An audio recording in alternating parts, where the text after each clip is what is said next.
Hey, since you clicked on this video, odds are that you want to learn more about admissions into medical universities in the UK.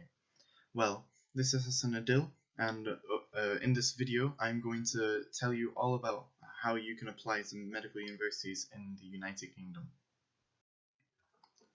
By the end of this video, you should understand the requirements to get into medical universities in the UK, learn about the timelines for your applications, and learn about the different entrance exams which you can take for the different universities in the United Kingdom.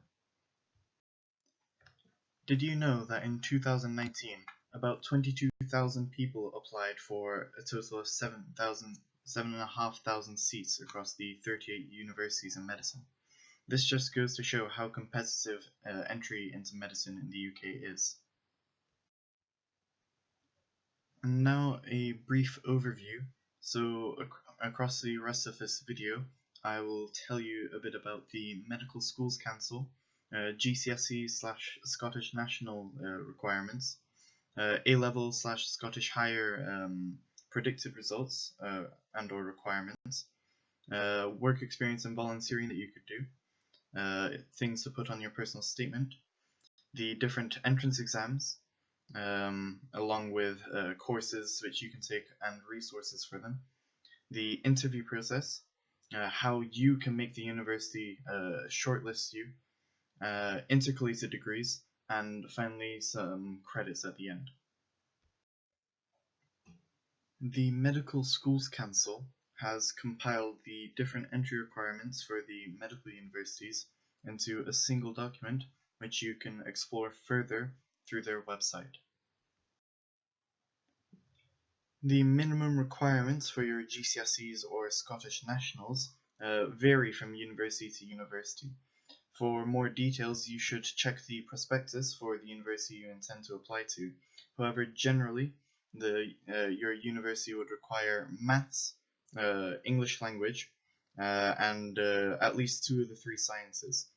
And of those, they tend to require 6 passes at GCSE, with a minimum of a grade 6 in maths and English language, or equivalent to a grade B in the old grade scheme.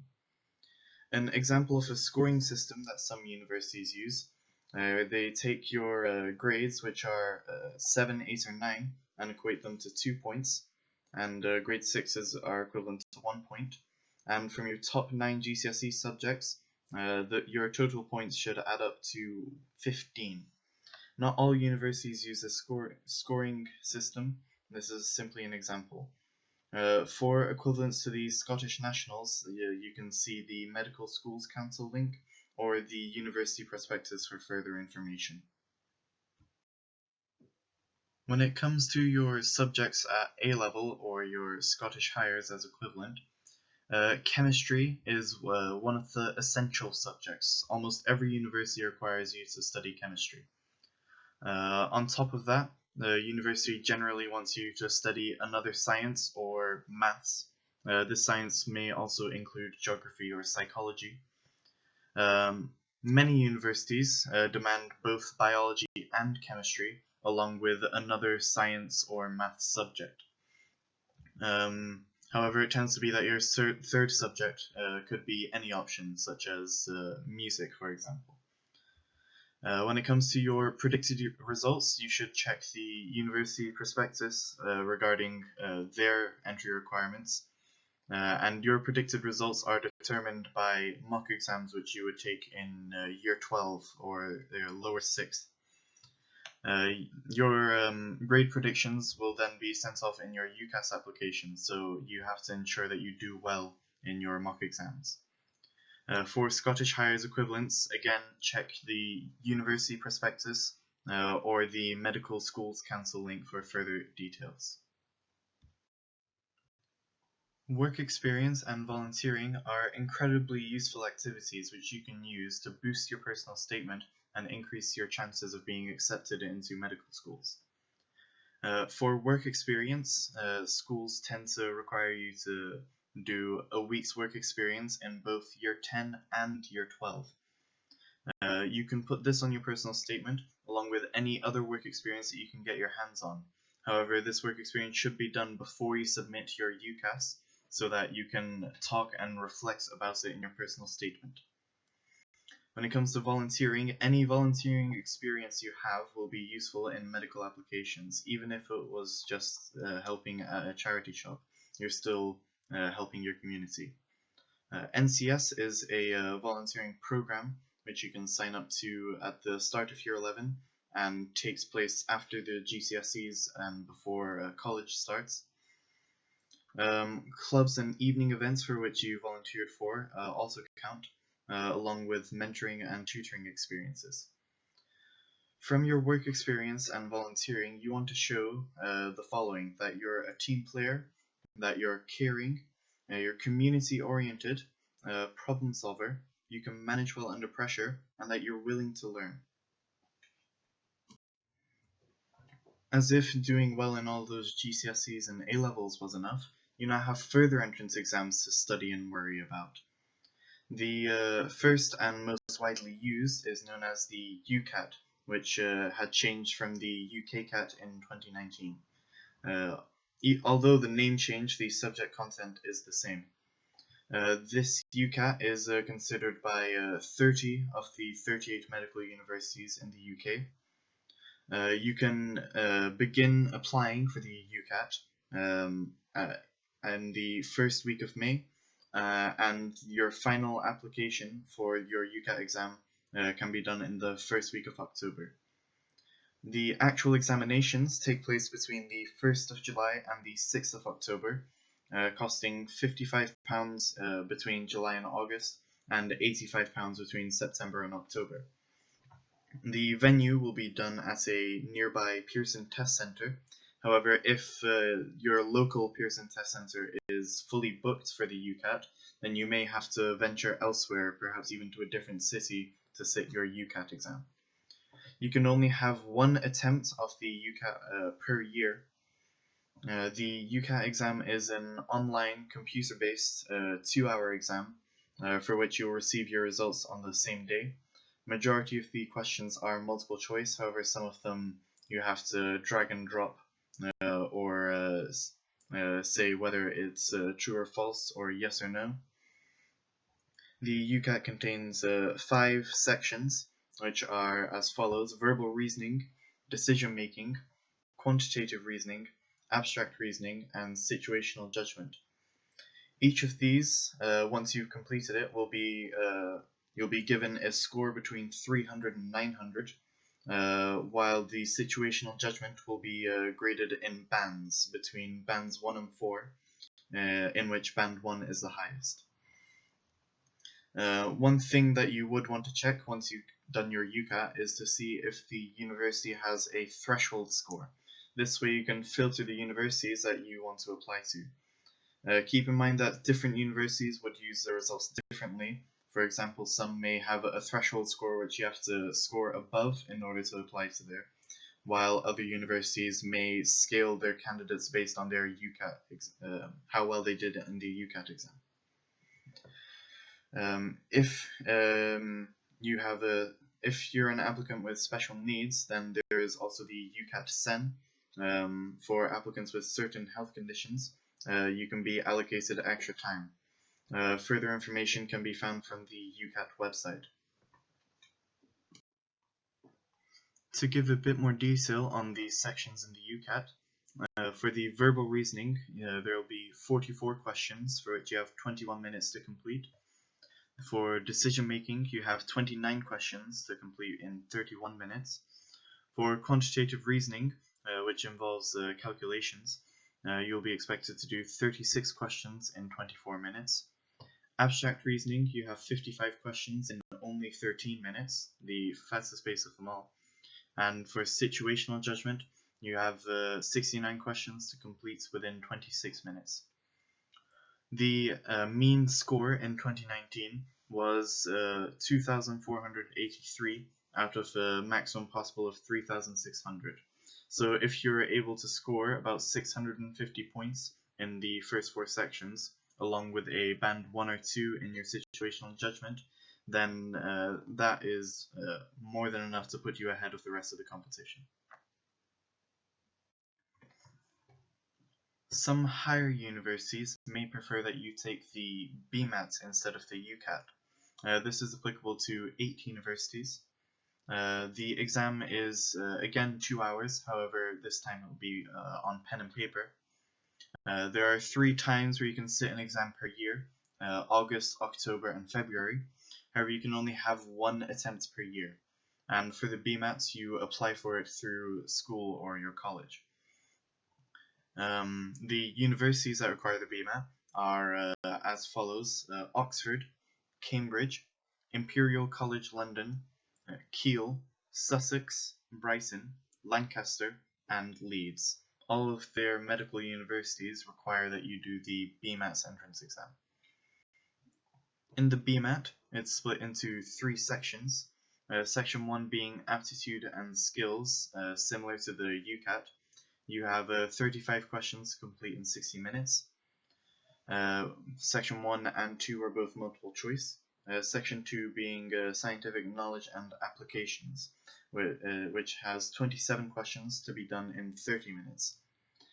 Section 2 will test knowledge up to and including GCSE level, maths, chemistry, physics, and biology. Section 3 is a writing task for which you have to write an extended answer, an essay, from one of 3 or 4 topics. And for the essay, you have half an hour to complete it. You can check the Medical Schools Council link for further information about which universities want the BMAT and like what score they'd want. And if you want to see the curriculum or specification for the BMAT, then you can check the website. I've added the link in at the bottom of this slide. Some extra information regarding the 3 sections. Sections 1 and 2, you'll be given a mark out of 9, in which getting 6 or above puts you above the average, while the writing task you're given a grade between 1 and 5. Your English language, your use of spelling, punctuation, grammar, and specialist terminology will be marked from a scale of E to A, A being the highest obviously, and your actual content will be given a mark between 1 and 5. 5 being the highest you can achieve. The GMSAT is only relevant for those who already hold a bachelor's degree, and very few universities accept it. For more information, you can search the GMSAT online or check the Medical Schools Council link for further information. There are some universities which may not require entrance exams, and for those you can check the Medical Schools Council link for further information. Now that you know about the entrance exams, you're obviously going to want to start to prepare for them. However, where are you going to find the questions from? Well, I'm going to tell you. From the UCAT website, there have over 1,000 free practice questions, along with their social media on which they post additional questions. This includes Twitter, Facebook, Instagram, Vimeo, and YouTube. Kaplan is another institution which offers online resources, up to 4,000 questions for the UCAT and 600 practice questions for the BMAT. Kaplan also offers weekend courses in order to boost your learning and your exam technique for the UCAT and BMAT. Medify is another online resource which provides a large bank of questions along with practice exams that you can take at home. There are additional online resources which can be found along with weekend courses from other companies. You can also find and book week-long residential courses from private companies. So for the preparation for the UCAT, it would cost up to £390, while an integrated course involving both the UCAT and the BMAT can cost up to £690.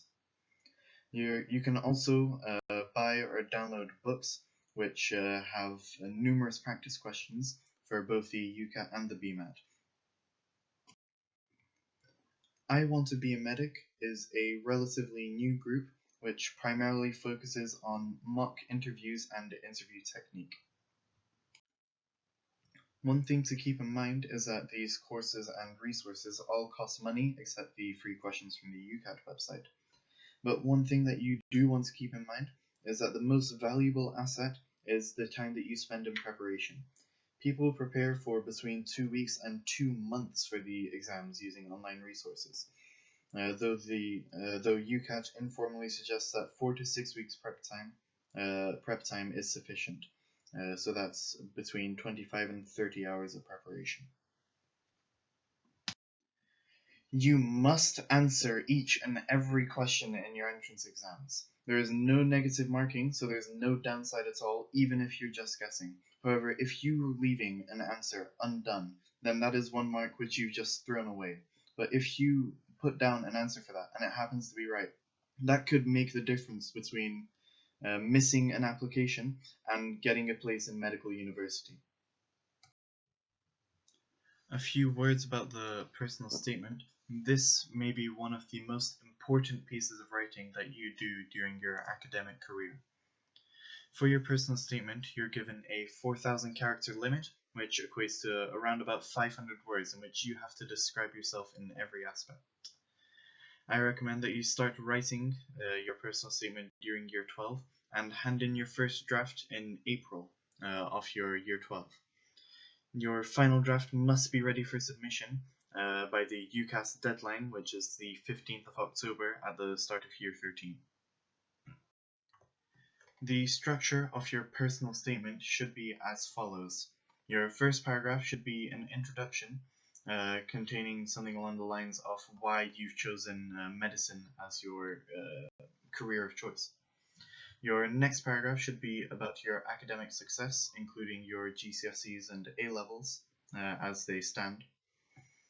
Your third paragraph, and arguably the most important paragraph, should contain your work experience and volunteering that you've done. Now, it shouldn't just be like a summary of what you did on your work experience. It should show that you've given thought and reflection to what you've done in your work experience. The fourth paragraph should be on extracurricular activities that you've done, such as swimming or martial arts. Your fifth paragraph should be on your social and work-life balance. And to conclude, your sixth paragraph should be a well-rounded conclusion. So things that you want to do in your main body include linking examples from your work experience, volunteering, and hobbies to medicine. Boast about any achievements you have. Make sure that you articulate that like you're a team player. Show that you can delegate tasks appropriately. Show that you can lead or be led as needed. That you're versatile, adaptable, and compatible to all situations. That you're motivated and determined to achieve your goals. That you have a caring nature, for which you can give examples from your work experience or volunteering. Reasons as to why you chose this career. Make sure that you don't make your personal statement university specific, as the same statement will be sent off to all the universities you apply to. In your personal statement, universities tend to want a specific split between extracurricular activities and supracurricular activities. Supracurricular being academic, such as self-enrichment on online courses such as FutureLearn or Udemy, or your own studying, such as creating your own blog on Medlink or other forums. Universities tend to want an 80-20 split for supracurricular to extracurricular on average in your personal statement. You're going to also talk about your social work-life balance, and make sure that you get your statement reviewed by your school teachers or privately, however private companies may charge. Now onto the interview process. So you want to begin your preparation from October after you submitted your UCAS applications until January for your interviews, which you'll be invited to between January and March. Some key points for interview technique are as follows. So firstly, you want to appear likable to your examiner. So show confidence in a highly pressured situation. Exchange pleasantries, smile, and tap into the human nature of the interviewer to make them favor you as a candidate over the rest of the applicants. Another key skill, which you can gain through practice, is the ability to plant the next question that you'd be asked. So if you were to answer a question while using something that might pique the interviewer's interest, for example, if you perhaps drop in a word about how Brexit and privatization can affect the NHS, then the interviewer may want to ask a bit more and learn a bit more about what you know about it. If you can master this technique, then you'll be able to control the interview and you'll be able to do more of the talking and show off your strengths as a candidate. Some tricky questions which you will have to prepare yourself for in the interview involve what is your greatest strength or what is your biggest weakness. If your answers appear to be rehearsed to the interviewer, then they may decide to interject and then put you on the spot by asking, alright, what's your second biggest weakness? These questions are typically those asked in panel interviews or in certain stations during the MMIs, the multiple mini interviews. As a medical student, you'd be expected to have some background information on certain hot topics in medicine as of right now. So, for example, you have Brexit and its effects on the NHS, privatization of the NHS by American companies, the use of virtual and augmented reality technology, which is more relevant in the surgical side of medicine. Further use of technology such as artificial intelligence.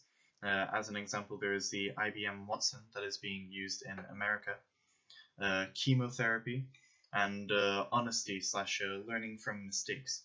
For that last point, you may be asked about how you learned from a mistake and how you handled it in that situation.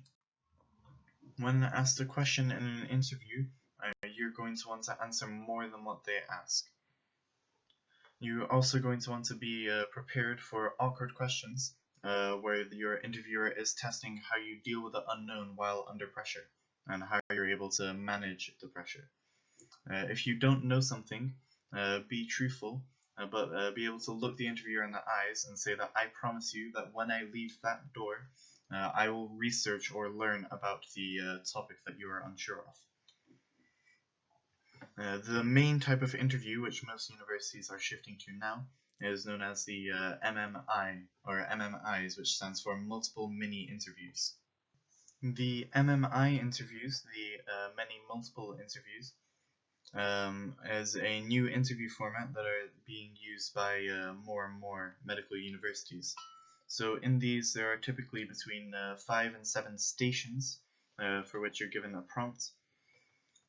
In these stations, you're expected to be under interview for between 5 to 11 minutes, and these are to test different skills which you have given scenarios. In these scenarios, you'll be tested on different skills. So, for example, under communication skills, you'd have to be able to introduce yourself. In a scenario in which you're a doctor, you'd have to ensure that you're speaking to the right patient, like check their name and or date of birth if you're given the information. Ensure that you have the patient's consent and make sure that they have the capacity to give that consent. Be aware of your own limitations and ask for help if needed.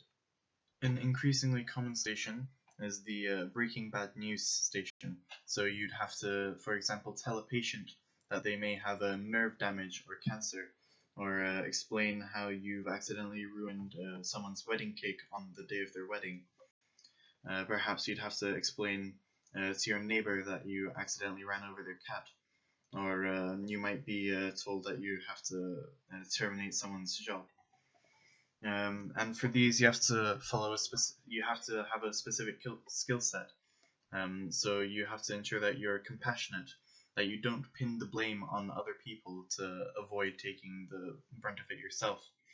And you're going to want to make sure that you provide options in order to reconcile with who you're breaking the bad news to. Further tests on communication skills involves discussing with a colleague why they refused a flu jab because others in the company are now following his choice in refusing the flu jab.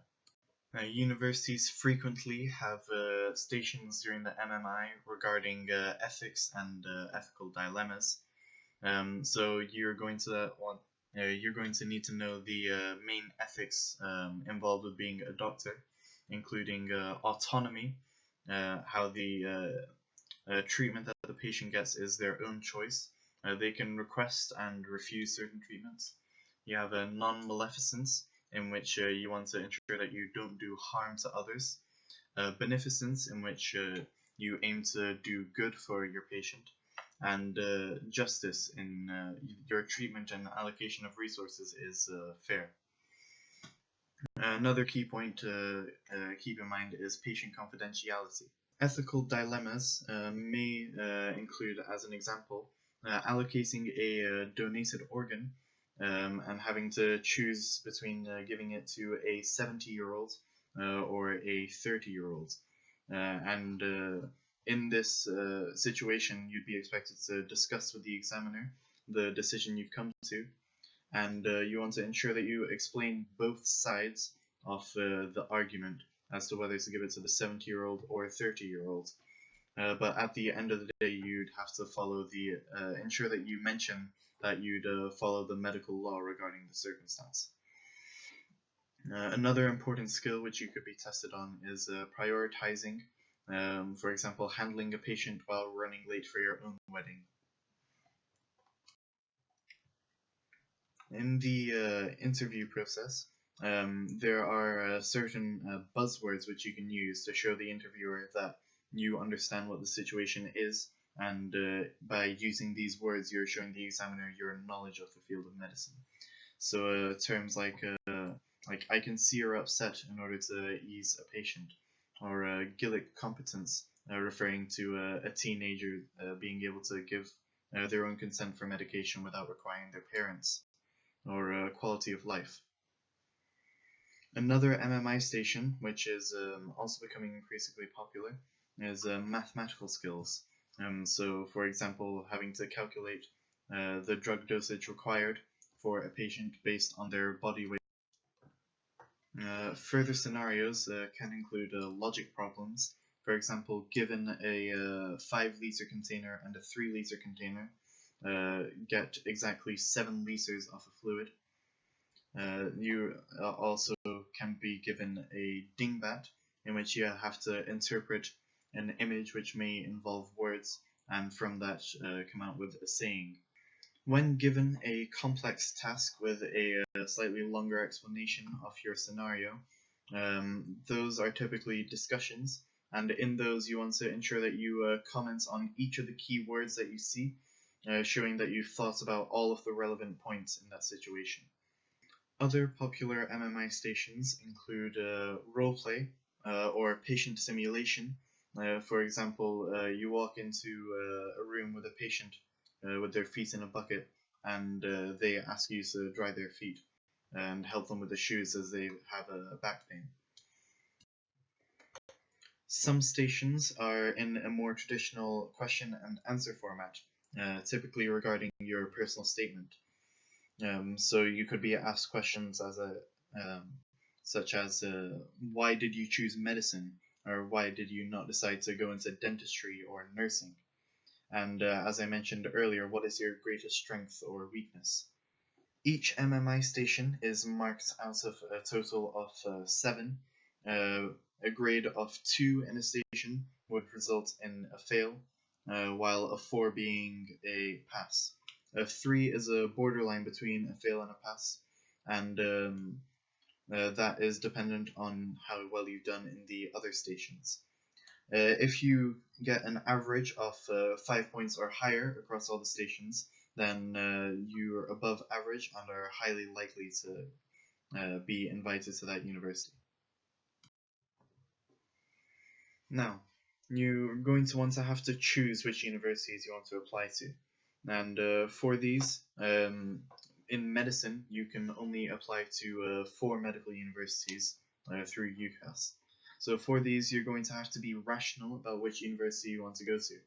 So you want to think about your predicted grades at A level so far, and whether the university will accept them after you're ensured that you meet the grade prerequisites. Another key point is that you can only apply to one of Oxford or Cambridge. You can't apply to both of them. When it comes to how you want to lay out your options, you're obviously going to want to have a main preference, your first choice. But as medicine is a highly competitive field, you're going to want to have backup options. So you're going to want to have a second choice, a second preference, with your third and fourth options being a bit more rational and safe as your backup options. Just because you're doing medicine doesn't mean you have to limit yourself to 4 options. You do have a possibility to apply for a 5th course. However, that would be in a different career. But it could still be geared toward the NHS, such as allied health professions. This process applies to UCAS, and if you want to apply to overseas universities, you can do so directly through the university website, and there is no limit to how many you can apply to overseas. So, how are you going to make the university you want shortlist you as an applicant for their medical degree? So, mainly, you're going to want to have good academics, good results. So you want to have high grades in your predicted A-level grades, above the requirements of the university. You're obviously going to want to have very, very good results in your UCAT or BMAT, depending on which university you apply to. And you also want to do very well and leave a good impression after your interview, be it a panel interview or the MMI. You also want to be able to show your commitment. So this can be done through your personal statement and things you mentioned there. You can show your commitment through your work experience and volunteering. Perhaps your EPQ if it is relevant, and through other personal achievements. Make sure that you visit the universities that you intend on applying to on an open day and learn what they're looking for in potential students. And if possible, speak to med students at the university and ask for further insights about the application process and how they got a place at that university. One thing to keep in mind when applying to universities is whether they offer an intercalated degree. An intercalated degree is where you take a year out, either after your second, third, or fourth year, depending on the university. And in that year, you do an additional degree and graduate in that before continuing on with medicine. If you take an additional year after your second year, then you'll graduate with a bachelor's. And if you take a year out after your fourth year, then you'll graduate with a master's. By doing an intercalated degree, it can help you in postgraduate academic pursuit, as you'll have 2 degrees. And you are going to want to check if your university offers the intercalated degree, or whether they link with another university for you to do an additional degree. Many thanks for watching this video, and I'd also like to give thanks to the people and organizations listed below.